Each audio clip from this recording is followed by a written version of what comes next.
안녕하세요. 오늘도 사연 살롱을 찾아주셔서 감사합니다. 저는 황당한 일을 겪고 이혼을 한 40대 여성인데요. 시간이 좀 지났지만 그래도 그때 일을 떠올리면 여전히 화가 명치까지 치닫는 터라 이렇게 사연을 신청하게 되었어요. 모든 이혼 사유 중에 좋은 일로 헤어지는 부분은 없겠지만 저의 경우는 참 억울한 일에서 비롯되어 이혼까지 하게 되었는데요. 흔히 요즘 젊은 부부들은 효도는 각자 알아서 한다고 하던데 저는 그 의견에 대찬성입니다. 저도 나이가 아주 많은 편은 아니지만 그런 생각을 하지 못했거든요. 며느리니까 시어머니도 내 어머니라고 생각해 신경을 쓰는 게 도리라고 생각했는데 그게 시간이 가면 갈수록 저한테는 너무 힘들었어요. 뭐 좋은 소리라도 들었으면 모르겠는데 시어머니는 며느리인 제가 당신 아들이 벌어오는 돈을 앉은 자리에서 쉽게 까먹는다고 생각하셨어요. 그러니 저에게 돌아오는 건 불만과 잔소리뿐이었는데 정말로 남편이 돈이라도 잘 벌어왔다면 이런 사연 쓰지도 않았습니다.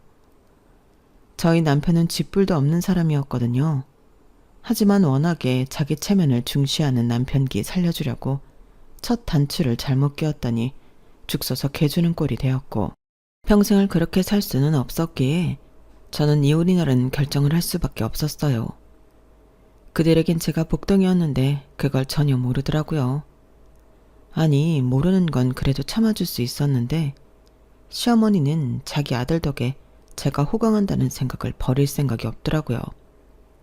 거기에 더 나아가 제가 당신 아들 등에 빨대를 꽂았다고 생각해 저와 저희 엄마에게까지 무례하게 짝이 없게 행동하셨어요. 아, 정말 그건 못 참겠는 거 있죠. 그래서 저는 남편의 체면이고 뭐고 사실을 모두 까발려 버릴 수밖에 없었는데요.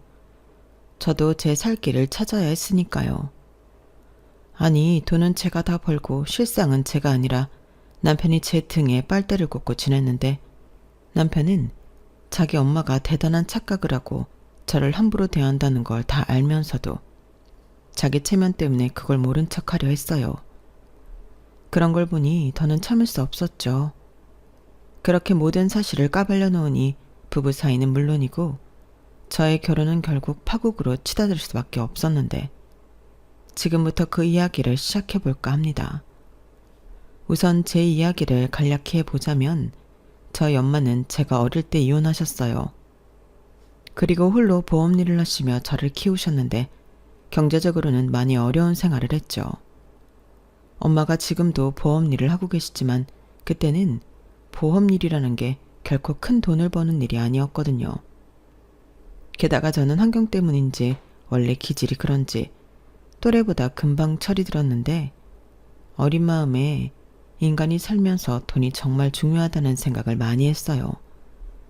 돈이 있으면 엄마가 남들한테 아쉬운 소리도 하지 않아도 되고 저 역시 하고 싶은 것, 갖고 싶은 것들을 고민 없이 살 수 있을 것만 같았는데 그래서 저는 일찍이 대학이 아닌 사회인이 되어 빨리 돈을 벌고 싶었죠.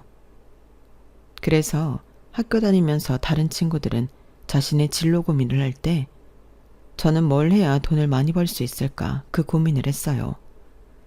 그리고 고민에 고민을 거듭한 결과 저는 제가 좋아하는 일로 돈을 많이 벌고 싶다는 꿈을 꾸게 되었는데요. 그렇게 나는 뭘 좋아하나 내 자신을 들여다보니 저는 어릴 때부터 옷도 좋아하고 꾸미는 것도 좋아하는 여자아이였어요. 그래서 20살부터 주로 옷가게에서 일을 하게 되었죠. 나중에 나도 이런 가게를 차려 사장님이 될 거라는 생각에 뭐 하나 허투루 넘기지 않았죠. 사장님들은 그런 저를 야무지다 일머리가 있다며 좋아해 주시더라고요.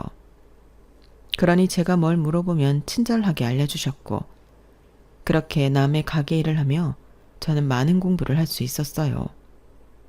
게다가 마지막에 일을 했던 가게 사장님은 제가 옷가게 일을 하고 싶어 한다는 걸 아시고 저를 데리고 도매상가를 돌기도 하셨는데요. 그때마다 감사하게도 사장님은 제 조카예요. 나중에 자기 가게 차린다고 이렇게 열심히 저를 쫓아다니네요. 사장님, 다음에 제 조카가 혼자 오더라도 잘해주셔야 해요. 제가 제 딸만큼 아끼는 족하거든요. 너 빨리 정중하게 인사드려. 여기 바닥은 다 여기 있는 사장님 손바닥이거든. 너 이모 얼굴 똥칠하지 말고 잘해라. 사장님, 다음엔 제가 저 말고 우리 조카만 보낼 테니까 잘 부탁드려요. 오늘 보니까 머리가 너무 예쁘게 잘 말렸다. 이렇게 저를 자연스럽게 도매 사장님들에게 소개해 주셨는데 저는 그 덕을 엄청 크게 봤어요.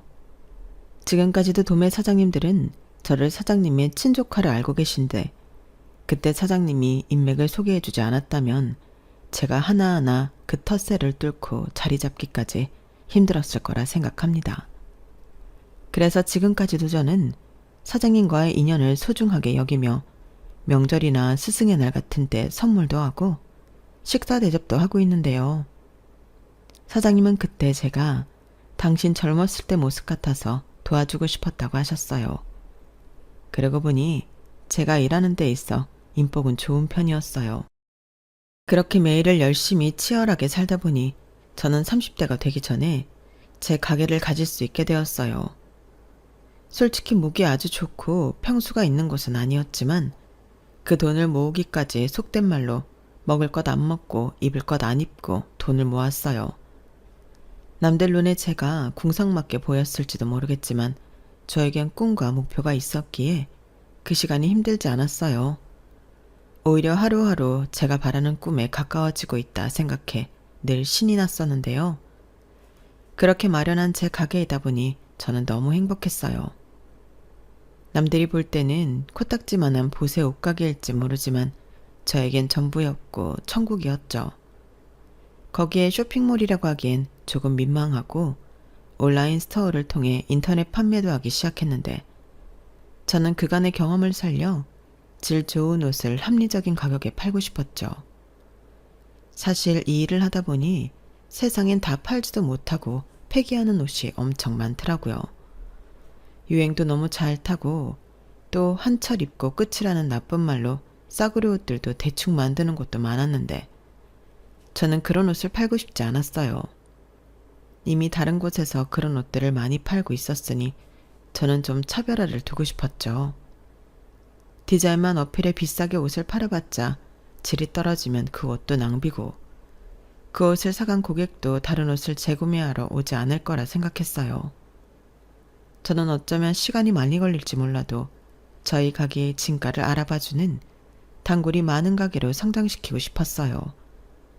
그래서 오프라인에만 매달릴 수 없다는 생각을 개업 초창기 때부터 했는데 그렇게 6, 7년 정도 꾸준히 노력하니 서서히 저의 바람은 현실이 되었어요. 거기에 저도 블로그 및 라이브 쇼핑 같은 미디어 홍보를 꾸준히 하려 노력했는데 일부러 제 가게를 찾아와 주는 손님도 많으셨죠. 그렇게 장사를 하다 보니 온오프라인 순수익이 어지간한 대기업 다니는 사람 연봉만큼은 거뜬히 가져갈 수 있게 되었는데요. 그때가 돈 버는 재미도 있고 더 가게를 발전시키고 싶은 마음에 누굴 만날 생각은 아예 하지도 못했답니다. 그러다 어느 정도 가게가 운영 시스템이 안정화되면서 비로소 여유라는 게 생겼는데요. 제 여유는 통장의 잔고와 같더라고요.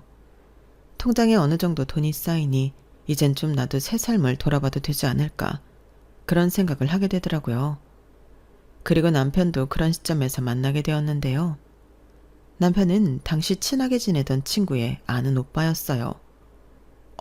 성민 오빠. 오빠가 백화점은 웬일이야? 여자친구 선물 사려고 왔어? 여자친구는 무슨. 너 또 사치 부리려고 백화점 왔냐? 뭐래. 내가 무슨 사치를 부린다고. 딱 보면 몰라? 친구 만나러 왔잖아. 농담이지. 왜 이렇게 발끈해. 너도 나 솔로인 거 알면서 장난쳤잖아. 오빠가 설마 너를 정말 그렇게 생각하겠냐? 오빠 그런 사람 아니거든. 몰라. 그냥 반가워서 장난 좀 친 건데 친구 앞에서 사람 민망하게. 미안. 오빠가 그건 생각이 짧았다. 안녕하세요. 저 민주 아는 오빠인데요. 제가 장난친 거지 민주 그런 애 아니에요. 아, 네 저도 알아요. 고등학교 때부터 친구인데 당연히 알죠. 와, 그렇구나. 고등학교 때부터 친구면 엄청 오래된 사이네요. 오빠, 내가 전에 옷가게 엄청 잘 된다고 했던 친구 있지? 그게 얘야. 아, 그 친구? 와, 듣기만 했는데 실제로 보니까 더 멋쟁이시네요. 그럼 내 친구가 학교 다닐 때부터도 센스가 남달랐어요. 같은 교복을 입는데 얘가 입는 교복은 뭔가 다르더라고. 정아 너도 인사해. 여기는 개인 사업하는 성민이 오빠야. 안녕하세요. 네, 이렇게 만나게 돼서 반갑습니다. 근데 진주 오빠는 왜 혼자 백화점에 왔어? 선물? 어, 다음 주가 엄마 생신이신데 도통 뭘 사야 할지 모르겠네. 옷을 좀 사드리고 싶은데 내 눈에는 다 똑같아 보인다. 엄마가 다음 달에 친구들이랑 여행 가시거든. 그때 입을 옷이 없다고 해서 무작정 백화점에 오긴 했는데 도통 모르겠어. 정말? 정아야, 그럼 네가 오빠 좀 도와줘. 아무래도 옷가게 사장님이 보는 눈이 더 좋겠지? 어? 내가? 그럼 저는 너무 고맙죠. 초면이지만 제가 부탁 좀 드려도 될까요? 대신 맛있는 거 사드릴게요. 와, 정말? 비싼 거 먹어도 돼? 민주 너 말고 정아 씨 사드린다고. 치, 정아 내 친구거든? 내 친구 아니었으면 오빠가 정아한테 어떻게 그런 부탁을 해. 그러지 말고 나도 껴줘. 정아야, 너 실력 발휘 좀 제대로 해봐. 우리 오늘 진짜 맛있는 거 얻어먹자. 저 오빠 능력 있어. 그래도 백화점에 직원이 얼마나 많은데 내가 도움이 될까? 직원이랑 정아 씨는 다르죠. 그러지 말고 부탁 좀 드릴게요. 저희 엄마가 옷 보는 눈이 좀 깐깐하시거든요. 디자인도 보고 옷감 질도 보고 브랜드도 보는데 제가 아는 게 없어서요. 아, 그러시구나. 어머님이 멋쟁이신가 봐요. 좀 그런 편이시죠. 그래서 선물해드리고 욕먹은 날도 많아요. 좋은 아드님이세요. 그래도 꾸준히 선물을 해드리는 걸 보면. 그럼 제가 도움이 될지는 모르겠지만 한번 같이 봐드릴까요? 저는 그날 본인은 아니었지만 우연히 만난 남편을 위해 미래의 제 시어머니가 되실 분인 줄도 모르고 정성스럽게 옷을 골랐어요. 그리고 상의 하의 모자까지 해서 160만 원 정도 나왔는데 남편은 그 액수를 보면서 비싸네 어쩌네 말도 하지 않고 시원시원하게 쓰더군요. 솔직히 남자들 여자 옷값이 그렇게 비싼 건 좋아하지 않는다고 생각했는데 남편의 그런 모습은 저에게 좀 신선했어요. 오히려 저와 제 친구에게 보다가 마음에 드는 거 있으면 말해. 내가 많이는 못 사줘도 하나씩은 사줄게. 라고까지 했는데 친구는 좋아서 자기 옷을 고르기 바쁘더라고요. 하지만 저는 이게 업이기도 하고 처음 본 남자한테 그런 호의는 받고 싶지 않아 거절했는데요. 그게 저는 우리의 처음이자 마지막이라고 생각했어요. 지금도 그때를 떠올리면 당시 제가 남편에게 이성적인 호기심이나 호감은 별로 없었던 것 같은데 친구는 연신 자기 아는 오빠가 돈도 잘 벌고 주변 사람들도 잘 챙긴다고 입에 침이 마르도록 칭찬을 하기 바빴어요. 그렇게 저는 처음 본 제 미래의 남편과 프렌치 레스토랑에서 비싼 밥도 얻어먹고 와인 탓인지 기분이 한층 들떠서 집에 돌아왔죠. 그때 당시는 모르겠더니 헤어진 이후 그 남자가 사람이 괜찮았다, 멋있었다, 그런 생각을 하게 되었어요. 그리고 그런 일이 있고 정확히 일주일 뒤에 남편이 제 가게에 찾아왔는데요. 그때는 경황이 없어 깜짝 놀랐어요. 하필이면 그때가 택배 보내는 날이라서 아침부터 일이 많아 정신이 없는 날이었는데 그래서 제 꼬라지가 말이 아니었거든요. 아침 일찍 가게에 나온 터라 세수만 겨우 하고 옷도 편한 옷에 머리도 상투트로 올리듯 바짝 올려 묶었는데 그런 모습으로 남편과 재회를 하다니 쥐구멍이 있으면 숨고 싶은 심정이었어요. 하지만 남편은 일하는 제 모습이 멋지다고 저를 칭찬해 주었고 가게 위치를 그때 백화점에서 봤던 친구에게 들었다고 했는데요. 남편은 헤어지고 나서 제 생각이 많이 났다며 갑자기 저에게 남자친구가 있느냐고 물어봤어요. 그러고는 얼굴이 금방이라도 터질 것 같이 새빨개졌는데 자기도 염치 없지만 용기를 내서 찾아왔다고 수줍게 말하더라고요. 지금 생각해보면 참 멋대가리도 없는 대시였는데 저는 남편의 수줍어하는 모습에 귀엽다고 생각했어요. 그리고 그날 시키지도 않았는데 택배 보내는 일부터 가게 일을 도맡아 처리했고 그날 이후 남편의 꾸준한 애정 공세가 시작되었는데요. 가랑비에 옷이 젖는다고 간식 사다 주고 힘든 일 있으면 슈퍼맨처럼 나타나 뚝딱 처리해주는 등 저는 점점 남편에게 빠지게 되었어요. 그리고 그때 만난 친구의 말처럼 남편은 능력도 있어 보였는데요. 같이 다니면 제가 돈이 없는 것도 아닌데 제 돈은 일절 쓰지 못하게 하더라고요. 어허, 오빠랑 있을 때는 지갑 꺼낼 생각도 하지 마. 내가 설마 여자친구 만나면서 돈 쓰게 할까? 라고 했는데 그 모습이 저는 자신감이 있어 보이고 좋았어요. 남자가 없어서 궁상 떠는 것보다 그게 설령 다른 사람 눈에는 허풍이나 허세처럼 보일지라도 저는 돈을 쓸 때는 시원하게 쓰는 게 더 멋있다고 생각했거든요. 그리고 연애하면서 이야기를 자주 나누다 보니 남자친구는 이남 중 차남으로 위로 형이 있다고 했어요. 형보다 자기 어머니에 대한 효심이 지극하더라고요. 저도 홀어머니 밑에서 자랐고 남편 역시 아버지가 병으로 돌아가셔서 홀어머니 밑에서 자랐는데 그래서일까요? 저희 두 사람은 자기 엄마에 대한 생각이나 마음이 비슷해서 대화가 잘 통했어요.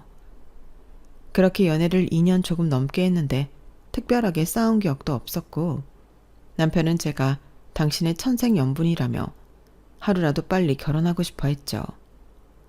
제가 당시 엄마와 살다 따로 나와 지내고 있었는데 청약이 당첨되어 기다리던 아파트가 완공이 되었거든요. 그리고 청약 받았을 때부터 그 집이 완공되면 엄마랑 둘이 살아야겠다 생각하고 있었는데 제가 연애 중이라는 걸 알고 있던 엄마는 제 아파트에 들어가지 않겠다고 완강하게 말씀하셨어요. 이유는 뻔했죠. 뭐하러 나까지 그 집에 들어가니? 너 시집 가야지. 그 아파트에 신혼살림 차려도 되고 아니면 팔아서 더 큰 집 가. 엄마는 지금 사는 집이 편하고 좋아. 어차피 혼자 사는데 이 정도면 딱이지. 라고 하셨는데 저는 엄마에게 그 아파트를 주고 시집을 갈 생각이었거든요. 기껏 어렵게 청약받아 돈까지 다 냈는데 시집 간다고 홀랑 팔아버리고 싶진 않았어요. 그러다 이 사실을 알 리 없던 남편의 프로포즈를 받았고 저는 고민할 수밖에 없었는데요. 그런데 남편의 말이 지금 수금이 밀려서 묶인 돈 때문에 한 2년은 월세에 살아야 한다고 하더라고요. 그럼 결혼을 아예 2년 뒤에 하면 되지 않겠냐고 하니 우리 엄마가 장가가라고 하도 난리셔서 형은 장가가서 애까지 있는데 나만 장가 안 가고 나이만 먹는다고 올해까지도 안 가면 선 봐서 며느리 드린다고 하는데 내가 정한 너를 두고 어떻게 딴 여자를 만나? 그건 있을 수도 없는 일이지. 라고 했는데요. 그 말을 듣는데 괜히 조급한 마음이 들었어요. 막말로 내가 집이 없는 것도 아닌데 괜히 사랑하는 남자를 딴 여자한테 뺏길까 묘한 질투심이 났죠. 저는 그게 제가 똥 밟는 건 줄도 모르고 내가 아파트가 있으니 그럼 월세 말고 그 집을 신혼집으로 하자고 말했는데 남편은 정말 몰랐다며 깜짝 놀라며 좋아하더군요. 대신 자기가 생활비는 아주 넉넉히 주겠다고 큰 소리까지 쳤는데 실상은 아니었어요. 무슨 사업이 돈이 계속 묶이는지 남편은 신혼 때부터 저에게 아쉬운 소리만 하더라고요. 게다가 남편이 상견례하기 바로 전 부탁한 게 하나 있었는데요. 자기 엄마가 물어보면 제 아파트를 반반씩해서 구입한 공동명의라고 말을 해달라 하더군요. 아마 우리 엄마는 당연하게 우리 신혼집을 내가 샀을 거라고 생각하실 거거든. 그런데 공동명의도 아니고 자기 집이라고 해봐. 아마 엄청 실망하실 거야. 그래서 그러는데 부탁 좀 해. 남편은 사실 저에게 말하지 않은 게 있다며 진지한 얼굴로 이렇게 말했어요. 사실 있잖아. 나는 형한테 컴플렉스가 있어. 형은 공부도 잘하고 지금 공기업에 다니고 있거든. 형수도 중학교 영어교사고. 그래서 엄마가 형에 대한 애정이 남달라. 그런데 나는 아무리 노력해도 공부는 도통 잘하지 못했고 대학은 수도권 4년제 나오긴 했지만 형이랑 늘 비교당했지. 직업도 그래. 지금이야 내가 사업해서 돈도 제법 벌고 생활비에 용돈 들이고 있어서 이젠 나를 달리 보지만 내가 사업하기 전에는 엄마가 나는 쳐다도 보지 않았어. 근데 내가 정한 너랑 결혼하는데 네 아파트에 들어간다고 해봐. 나를 또 형보다 못한 자식으로 생각할 거잖아. 라고 하는데 솔직히 이해는 가지 않았죠. 결혼하는 마당에 자기 엄마가 자기한테 실망을 좀 하면 어떤가요? 우리만 잘 살면 될 일인데 남편은 평생 차별받고 살았기 때문에 앞으로는 그러고 싶지 않다고 했어요. 거기에 형까지 요즘은 자기를 달리 보고 인정도 해주는데 자기 사업이 요즘 좀 힘들다는 걸 알면 다시 자기한테 한심하다느니 답이 없다느니 그런 소리를 할 것 같아 의식이 된다고 하더라고요. 그때 당시 남편의 사업은 좀 힘들다고 했는데 워낙에 그동안 벌어놓은 것이 있어 자기는 극복할 수 있다고 했어요. 그런데 자기 가족들은 그런 건 하나도 안중에 없고 눈에 보이는 결과만 본다며 아마 저도 자기 형수랑 비교를 당할 수 있다고 저도 하지 않는 걱정을 한가득 했는데 저는 오히려 그 모습이 짠하더군요. 남이라고 할 수는 없지만 다른 사람을 의식해 스스로 피곤하게 사는 거잖아요. 하지만 제가 사랑하는 마음이 커서인지 얼마나 어릴 때부터 받은 상처가 크면 저럴까 측은하게 느껴졌는데 그래서 저는 알겠다고 했어요. 정말로 명의를 공동명의 해달라는 것도 아닌데 말이야.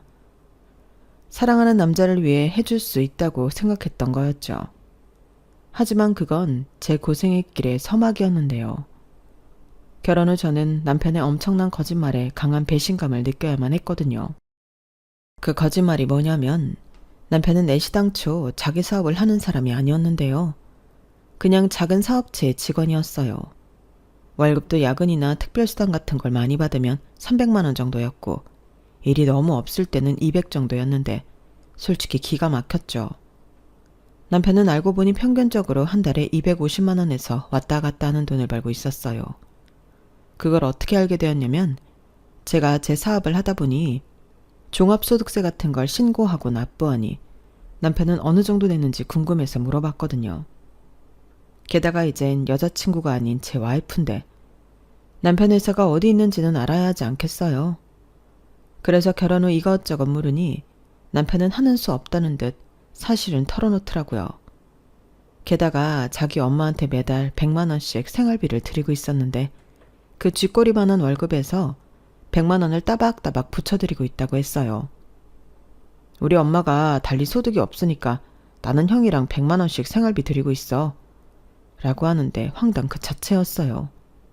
아주버님이야 돈을 제법 버니 100만 원씩 척척 낼 수 있겠지만 저희 남편은 완전히 황새 쫓아가려다가 뱁새 다리 찢어지는 꼴이었어요. 하지만 그놈의 가오가 뭔지 남편은 그럼에도 불구하고 꾸역꾸역 자기 엄마와 형에게 돈 잘 버는 사업과 코스프레를 하고 싶어 했는데요. 그래놓고 저한테까지 속이며 생활비까지는 가져다 줄 수 없으니 이실직고 하는 거였어요.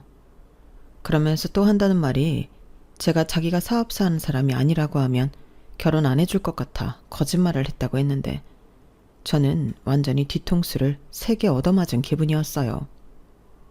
정아야, 거짓말해서 미안해. 근데 나도 중간에서 마음고생 많이 했어.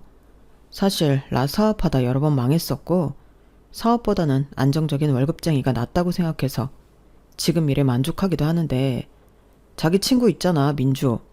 민주는 내가 사업할 때부터 알던 동생이라 갑자기 나 사업 망해서 지금은 남 밑에서 일한다고 할 수가 없었어. 그래서 말 못한 거야. 그래도 그렇지. 그럼 적어도 우리 결혼하기 전에는 사실을 말했어야 하지 않아? 지금 얼마나 많은 사람을 속이고 있는 건데 내가 무슨 자기 돈 보고 결혼했어? 사실대로 말했어야지. 그건 그런데 나는 자기한테 잘난 남자이고 싶었단 말이야. 그래서 다시 사업을 해야 하나 고민까지 했는데 사업도 돈이 있어야 하지. 뭐라고? 나한테 잘 보이고 싶어서 사업을 한다고? 사업이 무슨 애들 장난이야? 누가 그렇대. 나도 여러 번 망해봐서 사업 어려운 거 알아.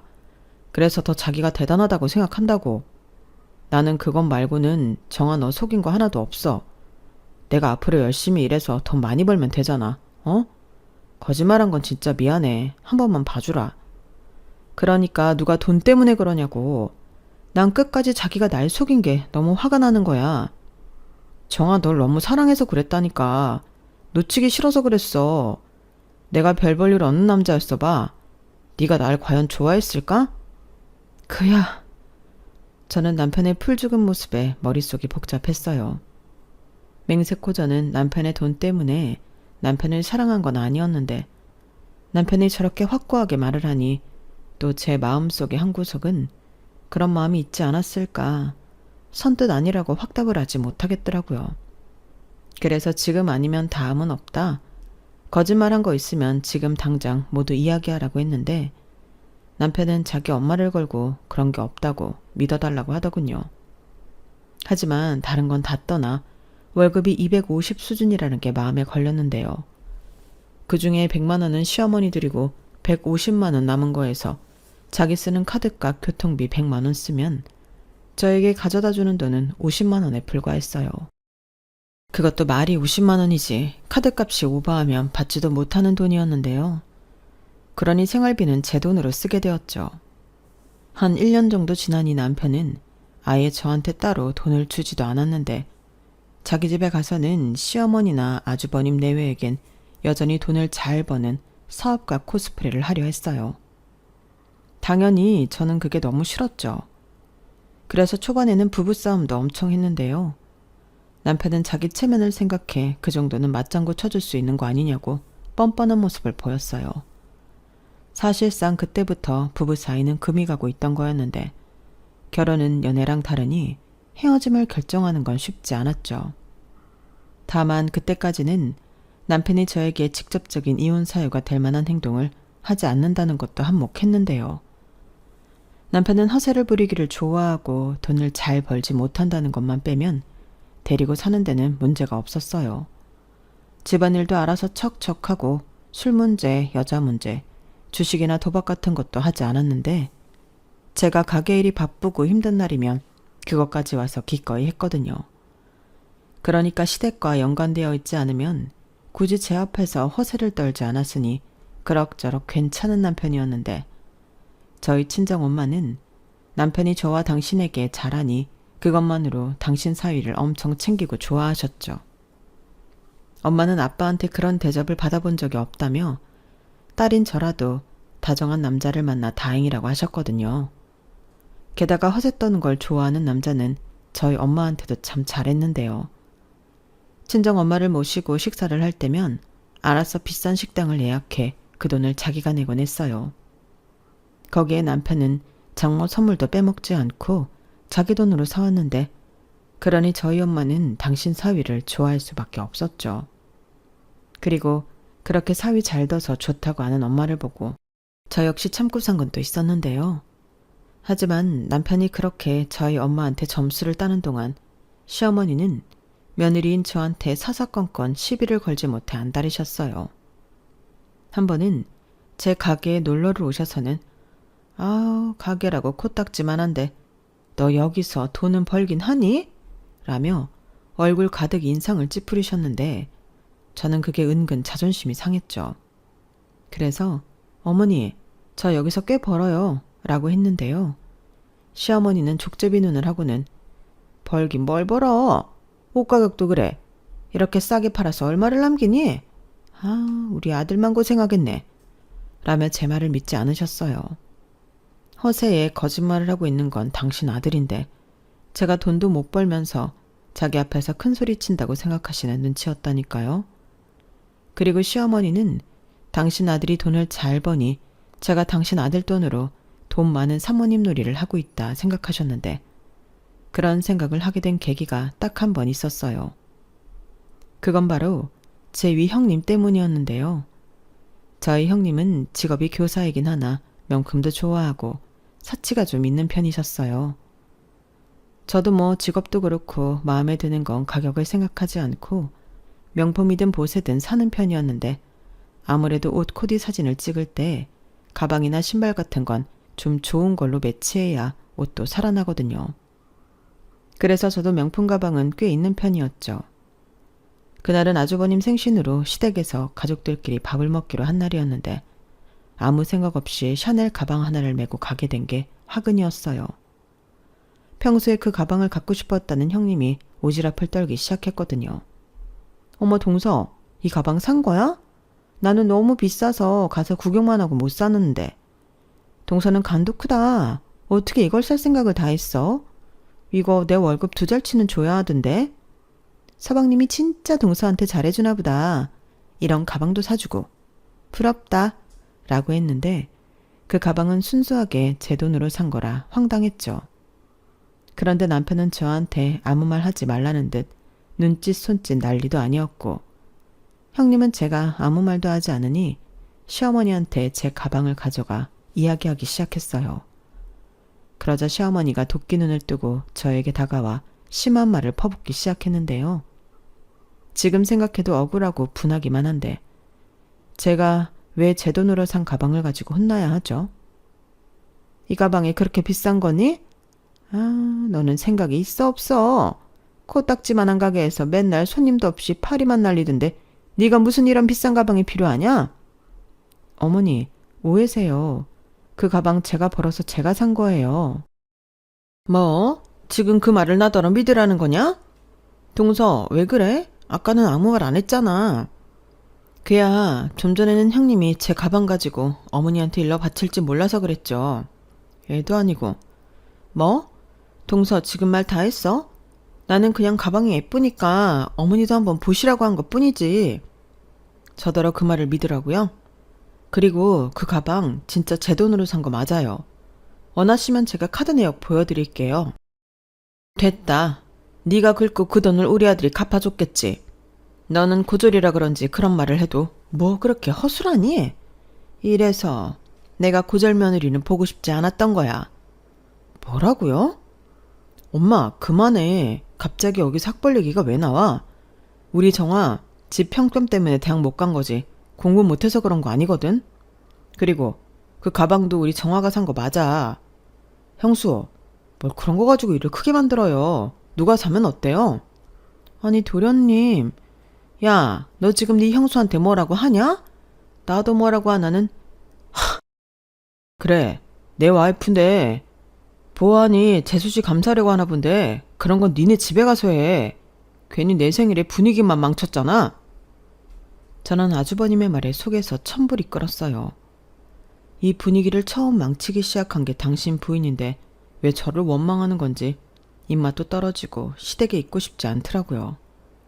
그러자 제 눈치를 보던 남편이 오늘은 날이 아닌 것 같다며 우리 먼저 일어나자고 했는데, 시어머니는 저 때문에 당신 막내 아들이 그러는 거라며 제 뒤통수에 대고 불만을 이야기하셨지만, 남편은 자기가 알아서 수습하겠다고 저를 데리고 시댁을 나왔어요. 그러면서 한다는 말이 미안하다는 말이 아니고 다음부터는 명품 가방 가지고 시댁에 가지 말라는 소리였는데, 그냥 시댁 자체를 가고 싶지 않았죠. 그래서 저는 앞으로는 명절만 시댁에 가겠다고 했는데 남편은 한숨만 쉬었어요. 제가 꼬라지가 났다는 거였죠. 하지만 그게 꼬라지든 저는 남편의 거짓 코스프레 하는 것도 싫고, 그걸 믿고 저한테 함부로 하는 그 집 식구들도 싫어. 시댁에는 발길을 끈다시피 했는데 시어머니 역시도 저보다는 당신 아들이 편하니 저한테 전화는 잘 하지 않으셨어요. 그리고 남편이 중간에서 자기 혼자 왔다 갔다 하면서 알아서 잘하고 있는 것 같아 더 신경 쓰고 싶지도 않았는데요. 그러던 중 제가 결혼하고 3년 차에 접어들었는데 친정엄마가 유방암 2기라고 진단을 받았다고 연락을 하셨어요. 빠르면 빠를수록 좋다며 당장 수술을 하자고 했다는데 엄마도 암일 줄은 몰랐다며 많이 놀란 눈치더라고요. 그래서 저도 속은 달달달 떨렸어도 겉으로는 침착하게 엄마의 병원 일정을 모두 맞춰드렸는데 다행히 수술은 잘 끝나 항암까지는 하지 않아도 된다고 하셨어요. 정말 다행이었죠. 거기에 엄마는 당신 보험이 있다며 저더러 계산할 필요 없다고 하셨는데요. 저는 자식된 도리를 하고 싶어 제가 수술비와 병원비를 모두 결제했어요. 그러면서 보험금이 나오면 그건 엄마 가지시라고 했는데 엄마는 펄쩍 뛰며 이렇게 말씀하셨어요. 보험이 있는데 뭐하러? 그러지 말고 엄마가 보험료 나오면 바로 너한테 입금해 줄게. 이렇게 말씀하셨는데 저는 싫다고 했어요. 자식이라고 저 하나인데 그 정도도 못하겠냐고. 내가 하고 싶어 그러니 그냥 받으라고 했는데, 그러자 엄마가 마지못해 알겠다고 하셨어요. 그 후 저는 남편에게 이 사실을 말했고 어차피 제 돈이었기 때문에 남편은 잘했다고 했는데 문제는 시어머니셨어요. 남편한테 저희 엄마가 유방암이라는 걸 듣고는 연락을 하셨더라고요. 아우, 얘기 들었다. 너도 놀랐겠네. 홀어머니 하는데 암이라니. 나도 우리 남편 간암으로 보내서 그 마음 뭔지 안다. 그래도 수술 잘 받고 끝났다니 얼마나 다행이니? 라고 하시는데 웬일로 저랑 우리 엄마 걱정을 다 해주시는 건지 전까지 깊숙이 박혀있던 나쁜 마음이 누그러드는 거 있죠. 그리고는 오랜만에 가족끼리 다 모여 밥 한번 먹자고 하셨는데 저는 알겠다고 했어요. 그리고 그날은 과일이며 소고기 세트며 바리바리 싸들고 갔는데 남편이 기분 좋아서 하루 종일 싱글벙글했어요. 그런데 시어머니는 제가 사들고 온 것도 전부 당신 아들이 산 걸로 아셨고 심지어 맛있게 식사한 후엔 우리 아들 덕에 오랜만에 소고기 맛있게 먹었네? 역시 우리 막내 아들이 최고야. 라며 생뚱맞게도 남편에게 고맙다 하셨죠. 남편은 제 눈치를 보면서도 뭘 이까짓 거 얼마나 한다고 내가 다음에 또 사올게 라며 역시나 거짓말을 하더라고요. 저는 당연히 기분이 언짢았죠. 그런데 남편이 다가와 미안해. 근데 거기에 대고 자기가 산 거라고 하면 나도 체면국이고 엄마도 민망하니까 그냥 이렇게 넘기자. 자기 돈이 내 돈이고 내 돈이 자기 돈이지. 우리 부부잖아. 이렇게 말했는데 저는 그 말이 참 이기적으로 들렸어요. 내 돈이 자기 돈이면 자기 돈도 제 돈인데 저는 그 돈 구경도 못 해봤으니까요. 그리고 좋은 분위기가 무르익을 쯤 시어머니는 그래서 사돈은 퇴원하셨니? 병원비가 꽤 나왔을 텐데 그 돈은 어떻게 했어? 설마 네가 낸 건 아니지? 라고 물으셨는데 저는 이번에 사실 그대로 이야기하고 싶었어요. 그래서 제가 냈어요 라고 냉큼 말했고 그 말에 시어머니는 뭐라고? 사돈은 보험도 없다니? 아니 보험이라는 양반이 자기 보험도 없다는 거야? 라고 꽤나 심각한 얼굴로 물으셨는데 저는 아무렇지 않게 대답했어요. 보험은 있으신데 그냥 그 돈은 엄마 가지시라고 했다고요. 제가 자식인데 제가 병원비 정도는 낼 수 있죠. 이렇게 말했어요. 그러자 시어머니는 순식간에 얼굴이 사나워지셨는데요. 야, 뭐라고? 자식인데 병원비 정도는 낼 수 있다고? 너는 어쩜 네 돈도 아닌데 그렇게 뻔뻔하게 굴 수 있니? 네? 그게 무슨 어머니 그 돈 엄마 그만해. 그 일은 우리가 알아서 하는 거지. 다른 사람도 아니고 장모님이신데. 알아서 하긴 뭘 알아서 해. 얘가 지금 네 돈으로 지 엄마한테 효도를 하고 있잖아. 어머니 그게 무슨 말씀이세요? 저 이 사람 돈 아니고 제 돈으로 병원비 냈어요. 지금 나더러 그 말을 믿으라는 거냐? 내가 그 가게 잘 되는 꼴을 본 적이 없는데 어디서 거짓부렁이야? 아니라니까요. 제가 뭐 매출 전표라도 보여드려야 믿으시겠어요? 저는 억울한 마음에 이참에 모든 걸 까발릴 생각이었어요. 하지만 옆에서 남편이 필사적으로 말렸는데 문득 이런 생각이 들더라고요. 지가 우리 엄마 병원비 내드렸다고 자기 엄마한테 떠든 건 아닐까. 그런 생각을 하니 이놈도 한패처럼 느껴졌는데 남편이 중간에서 뭐라고 하니 시어머니도 더는 하고 싶은 말을 꾹 참는 것처럼 보였어요. 그리고 남편은 괜히 왔다며 저더러 집에 가자고 했는데요. 저는 제 손을 잡으려 하는 남편의 손을 뿌리치고 그 집을 나와버렸어요. 그러자 제 뒤통수에 대고 시어머니가 저 싸가지 없는 것 좀 봐. 저런 게 뭐가 좋다고? 라고 하셨는데 두 손이 분해서 바들바들 떨리는 거 있죠. 능력도 없고 거짓 코스프레하는 당신 아들 데리고 살아주는 게 누군데 누구더러 싸가지가 없다 하는 건지. 그날은 남편도 안방에서 내쫓고 혼자 잠이 들었어요. 그리고 일어나 보니 아침 일찍 출근이라도 한 듯 집에 남편 모습은 보이지 않았는데 그렇게 점심때쯤 가게에 나가보니 시어머니가 가게 문 앞에서 저를 기다리고 있더군요. 딱 봐도 어제 다 못한 거 마저 하러 온 사람이었는데 남편도 없겠다. 저는 오히려 진실을 밝히기에 좋은 기회라고 생각했어요. 그래서 안에 들어가서 이야기하시라고 말씀드리고 가게 문을 열었는데 시어머니가 바로 먼저 시작하시더군요. 너는 지금 시간이 몇 시야? 이렇게 게을러 터져서 무슨 장사를 한다는 거니? 오늘만 늦게 나왔어요. 어제 하도 억울해서 잠을 설쳤거든요. 네가 억울하긴 뭐가 억울해? 나야말로 분이 안 풀려서 밤새 한숨도 못 잤다. 아니 너는 낯짝도 두껍지? 네 돈도 아니면서 어떻게 네 엄마한테 생색을 낼 수 있냐? 몇십만 원도 아니고 몇백을? 몇백이나 많아 제 돈이라니까요. 무슨 말도 안 되는 소리야. 너 남의 돈으로 기분 내는 거 아니다. 얘가 진짜 큰일 나래네. 안 되겠다. 너 가만히 있어. 시어머니는 갑자기 핸드폰을 꺼내더니 뭘 찾고는 바로 통화 버튼을 눌렀어요. 그러고는 네 사돈 접니다. 퇴원하셨다는 말은 들었는데 몸은 괜찮으세요? 라고 하는데 저는 진짜 깜짝 놀랐어요. 아니 거기서 저희 엄마한테 전화를 할 거라고는 상상도 하지 못했거든요. 그래서 제가 전화를 뺏으려 하니 시어머니는 도망이라도 치듯 서둘러 이야기를 이어가셨는데 저는 그때 피가 거꾸로 솟는 것만 같았어요. 다름이 아니라요. 병원비가 꽤 나온 것 같던데. 네, 그러니까요. 그렇게 많이 나왔군요. 그런데 그걸 정화가 안 받는다고 했다죠? 제가 그 말을 듣고 그건 아니라고 적은 돈이 아니니 받으라고 하고 있는 중입니다. 그렇잖아요. 자기 남편이랑 상의도 안 하고 그렇게 큰 돈을 덥석? 네. 그럼 보험금 나오면 주시는 걸로 알아도 되겠죠? 역시 사돈이랑 직접 이야기하는 게 나았네요. 감사합니다. 그럼 몸조리 잘하시고요. 부탁 좀 드려요.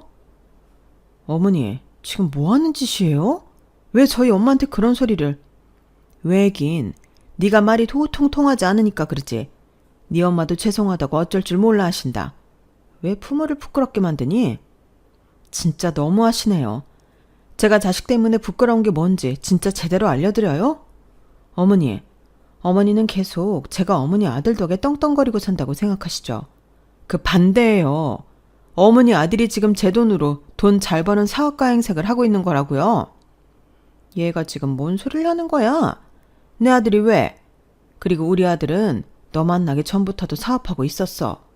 어디서 내 아들을 모함해? 너 괜히 이 자리에 우리 아들 없다고 거짓말하는 거지. 아이고 진짜 너무 무서운 애다. 우리 아들이 힘들게 번 돈을 지 마음대로 쓰고 다니더니 이제는 우리 아들이 네 돈으로 사업가 행색을 한다고? 너 무슨 정신병 있니? 저야말로 묻고 싶네요. 어머님은 왜 제 말은 모두 거짓말이라고 생각하세요? 그리고 하나 더 물어보고 싶은데요. 만약에 저희 엄마가 아니고 어머님이 암이라 병원비 내드렸다면 어머니야말로 그 돈 저희한테 돌려주실 수 있으세요? 뭐라고? 야, 지금 이게 경우가 맞는 소리니? 너는 내 아들 돈으로 네 엄마 병원비를 내고 생색을 내는 거고 나는 우리 아들 돈으로 효도를 받는 건데 지금 이게 같아? 말이야 바른 말이지. 니네 엄마도 진짜 사람 이상하다. 딱 봐도 자기 딸이 돈이 없는데 그 돈을 냉큼 자기 주머니에 넣겠대? 사위는 뭐 땅 파서 돈 주워오니? 척이면 척이지. 사위 되는 거 다 알면서 꿀꺽 하시는 거잖아. 사위가 그렇게 만만해? 저는 도저히 말이 통하지 않는 시어머니에게 질릴 대로 질렸어요. 그래서 더 이상 말상대를 하기보다 눈에 보이는 증거를 보여드리는 게 낫겠다 생각했고 저는 시어머니에게 그간 제가 얼마나 많은 돈을 벌었는지 장부와 인터넷 쇼핑몰 주문권을 보여드렸는데 좀 전까지만 해도 저더러 거짓말한다고 펄쩍 뛰던 시어머니는 눈이 왕방울처럼 커졌어요. 그리고는 이게 정말이니? 이 숫자가 네가 번 돈이라고? 라며 저를 놀란 눈으로 쳐다보셨는데 내친김에 저는 저희 엄마에게도 보여드린 적이 없던 통장 잔고들을 보여드렸어요. 그리고 세게라도 박듯 이렇게 말했는데요. 참고로 지금 살고 있는 아파트도 제가 단독명이고요. 어머니 아들은 혼수만 몇 가지 해온 게 다였어요. 저는 생활비라고 받은 게 아마 다 해도 500만 원도 안 될걸요? 저도 결혼 전까지 어머니처럼 그이가 돈 잘 버는 사업가를 알고 있었어요. 저도 속아서 결혼한 거라고요. 그래도 사람은 나쁘지 않아서 참고 살았는데 이젠 어머니 때문에 못 살겠어요. 뭐? 나 때문에? 네.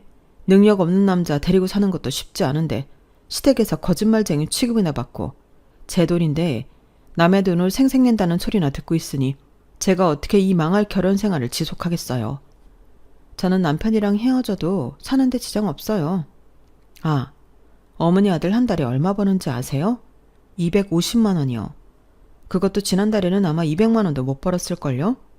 그런데 그 중에 어머니 100만 원 드리고 자기 생활비 카드값 마이너스 아니면 다행이겠네요. 가끔 힘들면 마이너스 통장 쓰는 것 같던데 그러니 당연히 모아둔 돈도 없을 거고 생활비는 그나마 제가 다 대고 있으니 다행이라고 생각하고 있겠죠. 근데 이젠 어머니 알드도 어떻게 살지 고민 좀 해야 할 거예요. 어머님이랑 같이 살던지 아니면 어머니 드리는 생활비를 줄이던지 뭔 수를 내야겠죠. 뭐야? 너 지금 쇼하는 거지? 우리 아들이 그럴 리가 없어. 우리 아들이 고작 그런 푼돈을 번다고? 궁금하시면 어머님이 어머니 아들 통장 보여달라고 하세요. 저는 그동안 자기 체면 좀 살려달라고 하도 그 사람이 부탁해서 말하지 않으려 했는데 저라고 계속 이런 오해나 받고 살 수 있겠어요? 사업? 웃긴다 그래요. 어디 이름도 없는 조그만 회사 다니면서 자기 분수도 모르고 돈 100만 원씩 따박따박 자기 엄마 생활비를 드린대요. 시어머니는 제 말에 거의 뒤로 넘어가기 직전이었어요. 그리고는 무슨 정신승리라도 하려는 건지 저더러 계속 거짓말을 한다고 하셨는데 아마 그 정도로 믿고 싶지 않은 눈치였어요. 그래서 어머님이 하도 아주버님이랑 비교하고 치사하게 차별하니까 아들이 그렇게 삐딱하게 자란 거예요. 그러니까 이건 어머님이 잘못이라고요. 라고 했는데 시어머니는 더 이상 저더러 거짓말한다고 몰아세울 수 없을 것 같으니 태세를 완전히 전환하셨는데 바로 이렇게 말을 바꾸셨어요. 그래, 네 말이 다 맞다 치자. 그렇다고 이렇게 시어머니를 개무시를 해? 가난한 집구석에 고졸인 주제에 기껏 며느리로 받아줬더니 뭐가 어쩌고 저째? 어머니 잘못이에요? 저는 시어머니의 말에 그저 웃음만 나왔어요. 사람이 자기 혼자 살겠다고 얼굴색을 저렇게 바꿀 수 있다니 어이가 없었거든요. 그래서 어차피 그때는 이혼하기로 마음을 정했기 때문에 그간 고졸 마늘이 참고 계시느라 수고가 많으셨네요. 그럼 앞으로는 원하는 새며느리 얻길 바라고 이제 그만 제 가게에서 나가세요. 더 하실 말씀도 없으시잖아요. 라며 시어머니를 가게 밖으로 내몰았는데 시어머니는 이혼으로 협박하냐고 저더러 나도 너같이 싸가지 없는 며느리 안 보면 땡큐야 라고 하시며 당신빨로 가게를 나가셨는데 아마 나가셔서 바로 남편한테 전화를 한 모양이었어요. 정말 사업하는 게 아니고 직원이냐? 너 꼴랑 200만 원 버냐? 이런 것들을 물어본 것 같았는데요. 저녁에 집에 돌아온 남편의 얼굴엔 근심이 가득하더군요. 그러면서 저한테 실망했다며 다그치기 시작했는데 저더러 너 살려고 자길 팔았냐고 어떻게 그럴 수 있냐고 하는 거 있죠. 그동안 지 살자고 접한 건 생각도 안 하고 저런 말을 하는데 저런 놈 뭐가 좋다고 봐주고 살았나. 저는 제 지난날의 선택을 진심 후회했어요. 그리고 나 살자고 너 판 거 아니고 그게 진실이라 밝혔을 뿐이라고 이혼하자고 미리 준비해간 이혼 서류를 내밀었는데 남편은 절대 이혼 못 해준다고 제 눈앞에서 이혼 서류를 푹푹 찢어버리더군요. 솔직히 예상은 했어요. 남편한테 저는 놓치면 손해인 게 뻔했으니 순순하게 이혼해주지 않을 거라고 생각했거든요. 왜, 나 없이는 못 살 것 같지? 그 돈 벌어서 어떻게 살겠어. 근데 나도 지금처럼은 못 살아. 이혼하기 싫으면 앞으로 자기도 생활비 똑같이 우리가 관리비에 식비 뭐 이것저것 다 하면 300만 원 정도 나오는데 150, 자기 150 이렇게 내자. 뭐? 지금 나더러 생활비를 내라는 거야? 지금까지 아무 말도 하지 않았으면서? 내가 왜 일방적으로 손해보고 살아야 하는데? 자기가 그랬잖아. 거짓말한 거 미안하다고. 대신 돈 많이 벌어오겠다고. 하지 않았어? 근데 나한테 그동안 얼마 가져다 줬니? 아니, 내가 무슨 너처럼 사업을 하는 것도 아닌데 그런 큰 돈이 어딨다고. 왜? 어머니 드릴 돈은 있고 우리 생활비 줄 돈은 없는 거야? 진짜 왜 그러냐. 요즘 가뜩이나 일이 없어서 200만 원도 겨우 받는데. 그래서 나더러 언제까지 혼자 다 감당하라는 건데 생활비 안 주는 것도 이혼 사유에 해당되는 거 몰라? 자기는 잘 벌잖아. 그동안도 아무 소리 하지 않고 다녔으면서. 그래서 앞으로도 아무 소리 하지 말고 다 내라. 이 소리니? 내가 무슨 아들 키워? 됐고, 그럼 성이라도 보여. 이번 달부터 어머니한테 드리는 생활비 나 주라고. 뭐? 우리 엄마 생활비를 너한테 주라고? 왜? 내가 틀린 말 했어? 아주버님이 알아서 하든 어머님이 알아서 하든 하겠지. 나랑 이혼하기 싫다며? 정아야, 이름 부르지 마. 나는 지금 뭐 속이 좋아서 이러고 있는 줄 알아? 싫으면 이혼해. 진짜 너무한다. 네가 다 까발려서 이젠 네가 원하는 대로 됐잖아. 사람이 잔인하게 꼭 이렇게까지 해야 해? 지금 생각해보니까 그동안 내가 바보 천치였어. 내 돈으로 효도하는 거 아니니까 그냥 뒀는데 자기 생색내는 일에만 목매했잖아. 다다음 달 어머니 일본 가실 때도 자기가 경비 내드린다고 했지? 어디 능력 있으면 해보라고. 나한테 손 벌릴 생각 아니었어? 그건 우리 엄마도 친구들 앞에서 체면이 있으니까. 체면 같은 소리 하네. 너도 니네 엄마도 분수에 맞게 살아. 뭐? 너 지금 말 다 했어? 왜? 내가 틀린 말 했어? 어머님이 그러시더라. 남의 돈으로 효도하면 안 되는 거라고. 그 말 그대로 하자는 거야. 싫으면 이혼해. 내가 이혼 못해서 이러는 거 아니거든? 잘 생각해 보라고. 나도 소송하게 되면 치사하게 다 받아 챙길 거니까. 저는 그날 도끼가 가득한 얼굴로 그 사람한테 말했어요. 저는 애당초 남편이랑 더 살 마음이 없었는데 그 인간이 저한테 150만 원 생활비를 주지 못할 걸 알고 하는 말이었죠. 아이도 없으니 그냥 합의 이혼하고 제 집에서 쫓아내는 걸로 끝나면 그게 제일 좋고, 그게 안 되고 버틴다면 그동안 못 받은 생활비도 계산해서 받아내고 위자료까지 챙길 마음이었는데, 며칠 뒤 남편은 꼬랑지를 내리고 이렇게 물었어요. 그럼 합의 이혼하면 나한테 돈 달라는 소리 안 하는 거지? 라고 하는데 저는 그렇다고 했죠. 그러니 냉큼 도장 찍고 내 집에서 나가라고 했는데 그 인간 어지간히 돈이 없긴 했는지 도장을 찍고 짐 싸서 그날 바로 나갔어요. 그때 속이 얼마나 시원했는지 알턴니가 빠진 기분이더라고요. 이혼하고 며칠 뒤 남편을 소개해줬던 망할 친구 민주한테서 연락이 왔어요. 자긴 정말 몰랐다며 이젠 이혼해서 남남이 된 그놈 근황을 이야기해주는데, 제가 몰랐던 사실이 하나 더 있더군요. 그놈이 돈이 부족할 때마다 마이너스 통장 외에 소액 대출을 받아 쓴 게 있었나 봐요. 그동안도 쓰고 갚고 살았기 때문에 남의 돈 무서운 줄 모르고 쓴 것 같았는데, 그놈의 체면 때문에 자기 엄마 여행 경비 된다고 대출을 더 받았다가 회사가 어려워져 해고가 되는 통에 여기저기 돈 빌리느라 정신이 없다고 했어요. 그 좋았던 평판도 결국엔 그놈의 허세와 돈 때문이었는데, 그게 다 거짓이라는 걸 알게 된 사람들이 그놈을 좋게 볼 리가 없었죠. 결국 자기 엄마 생활비는커녕 자기 엄마 사는 집까지 담보로 잡혀 돈을 빌려야 하는 판이었는데, 그 엄마라는 여자가 난리가 났답니다. 왜 너 때문에 자기 집을 담보로 잡아야 하냐고. 너 같은 아들 필요 없으니 연을 끊자고 했다는데, 여기서 더 황당한 건 뭔 줄 아세요? 아주버님이 자기가 독박 쓸까 두려워 형님이랑 도둑 이사하고 잠수를 타버렸어요. 그러니 졸지에 여기저기에서 생활비도 끊긴 시어머니였는데 쌤통이었죠. 아무튼 이젠 의지할 곳이 모두 사라진 시어머니셨는데, 그러게 돈 잘 벌고 못난 당신 아들 데리고 사는 저한테 왜 그렇게 하셨는지 남은 인생을 후회하고 사셨으면 좋겠네요. 그에 반면 저는 남편과 헤어지고 집값도 오르고 매출도 뛰었는데 고민 끝에 집을 팔고 친정엄마와 살 집을 새로 구했어요. 뒤늦게 제 이혼 사실을 안 저희 엄마는 말씀은 안 하셔도 속상한 듯 했는데 엄마 팔자 닮았다고 자책하는 소리를 들었거든요. 그래서 그런 거 아니라고, 더 잘 살려고 이혼한 거라며 엄마에게 제 진심을 얘기했는데, 엄마는 혼자 사는 삶이 녹록지 않다며 걱정이 이만저만이 아니었어요. 그래서 저는 벌어놓은 돈도 있고 엄마랑 재미있게 살 거라며 걱정하지 않아도 된다고 했는데, 그때 처음 느꼈어요. 우리 엄마도 많이 약해졌다는 걸요. 아마 몸이 아프면서 마음도 많이 약해진 듯 했는데 제가 이혼한다고 너무 신경도 못 쓰지 않았나 후회가 밀려왔어요.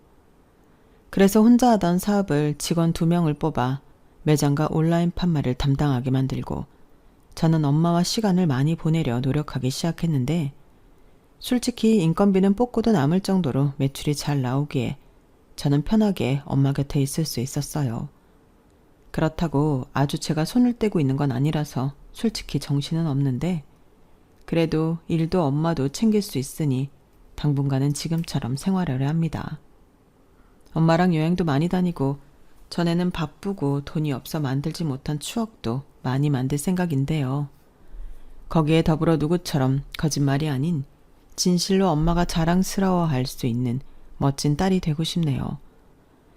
지금은 바람이 있다면 저희 엄마가 완치 판정을 받고 저랑 더 많은 시간을 함께하는 건데 부디 그 바람이 이루어질 수 있길 소망하며 제 이야기는 이만 줄이도록 하겠습니다. 쓰다 보니 글이 많이 길어졌는데 끝까지 들어주셔서 감사해요. 여러분들은 부디 저처럼 이상한 사람들 때문에 스트레스 받지 말고 좋은 사람들 속에 재미있고 행복한 시간만 보내시길 진심으로 바라겠습니다. 그럼 뭐니 해도 건강 잘 챙기시고요. 저는 이만 마지막 인사를 올릴게요. 지금까지 제 사연 함께 해주셔서 감사합니다. 안녕히 계세요. 여러분, 사연 댓글에 응원과 현명한 조언 부탁드려요. 좋아요와 구독은 저에게 큰 힘이 됩니다. 오늘도 좋은 일 가득하세요.